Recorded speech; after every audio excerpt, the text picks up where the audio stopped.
আজ বানাবো ঘন্ট। তবে দেখে বাঁধাকপির ঘন্ট মনে হলেও এটা কিন্তু বাঁধাকপি নয়, সত্যি বলছি। আর আজ আমি নয়, তোমরা বলবে যে আমি এই ঘন্টটা কি দিয়ে বানাচ্ছি। প্রথমেই 4 চামচ যে কোনো তেলে জিরে ফোড়ন দিয়ে দুটো মিডিয়াম সাইজের ছোট করে কাটা আলু দিয়ে তাতে দেব নুন হলুদ। একটু নাড়িয়ে মিডিয়াম টু লো ফ্লেমে সেদ্ধ না হওয়া পর্যন্ত ঢাকা দিয়ে ভেজে নেব।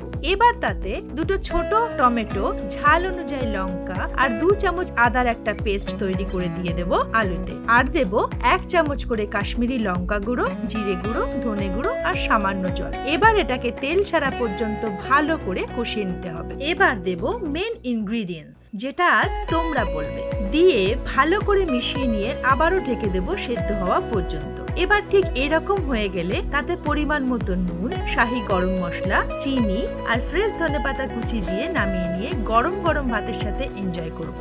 সমস্ত ইনগ্রিডিয়েন্টস আর পরিমাণ আমি স্ক্রিনে মেনশন করে দিয়েছি। এটা খেতে লাগে একেবারে বাঁধাকপির মতো। আর আমার মেয়েও এটা খেয়ে বুঝতেই পারে না যে ও কি খাচ্ছে। তাহলে কমেন্ট সেকশনে আমাকে জানাতে ভুলো না মেইন ইনগ্রিডিয়েন্টসটা কি, আর অবশ্যই একবার ট্রাই করো।